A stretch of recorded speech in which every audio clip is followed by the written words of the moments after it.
Pero sinabog ang buko! Sinumbat ni Zeke sa papa niya na hindi pa ba ito napapagod na umaasa na anong ginagawa niya sa mga pamiting-meeting nila, na ang napapala niya ay pagod at sayang ang oras, na siya ang napapahiya sa mga tao dahil sa kanya. Wala namang magawa ang papa niya sa sandaling yan kundi ang umiyak nang talikuran niya ito dahil maging siya ay hindi niya ginusto na na-scam siya at nag-recruit pa ng ibang tao. Pag-uwi naman ni Samuel ay nadatnan niyang nagtitinda si Aling Lolita sa maliit niyang talipapa, na agad siyang sinabihan ng nanay niya na nauna pa itong umuwi kesa sa anak niya, na pinilit ni Arisa na siya ang susundo kay King, na agad namang sinabihan ni Samuel na hayaan niya silang magbanding. Sabay tinanong niya ang nanay niya kung saang park yung tinutukoy niya, kung saan niya nakuha yung peklat niya sa tuhod. Sinabihan ni Aling Lolita na malapit sa bakery na binibilhan nila ng paborito niyang pandikuko noon, kaya inalala ni Samuel kung saan siya tinuruan ng tatay niyang magbike, kaya agad niyang sinabihan ang nanay niya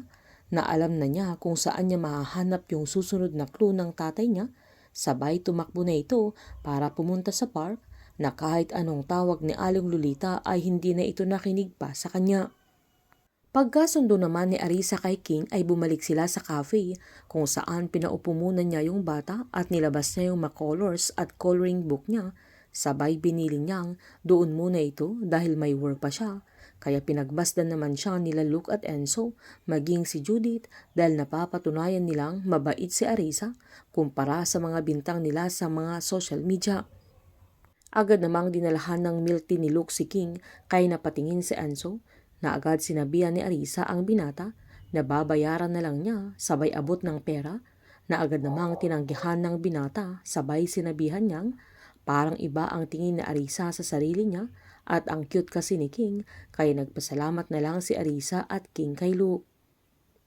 Iniwan naman ng dalaga si King sabay bumalik na ito sa trabaho niya, na agad tinanong ni Enzo kung anak niya yung bata, kaya masungit na tinanong ni Arisa na dahil pareho silang cute ay anak na niya, kaya sinabihan ni Enzo na mabait yung bata at hindi nagmana sa kanya, kaya na bad trip na naman ang dalaga. Pagdating naman ni Samuel sa Emerald Grove Eco Park ay agad itong naghanap kung saan pwedeng nilagay ng tatay niya yung clue sa seed phrase, kaya agad niyang chinek yung mga likuran ng mga signage, maging ang mga punong kahoy, pero wala siyang makita kahit yung mga round tables at upuan na tambayan ng mga tao. Pinuntahan din niya ang lahat ng mga cottages at sinilip niya yung mga sulok at taas, pero wala pa rin siyang makita na clue. Nag-alala naman si Arisa nang wala sa upuan si King, na nahalata naman ni Enzo. Sakto namang bumalik na si King sa kanyang upuan, kaya nakaluwag-luwag naman si Arisa sa mga sandaling yan. Agad sinabihan ni Luke si Arisa na mag-relax lang siya dahil safe doon si King, at habang gumawa naman ng paraan si Enzo para malapitan niya ang bata, sabay nagpaalam na din ito dahil pupuntahan niya ang tita Leia niya.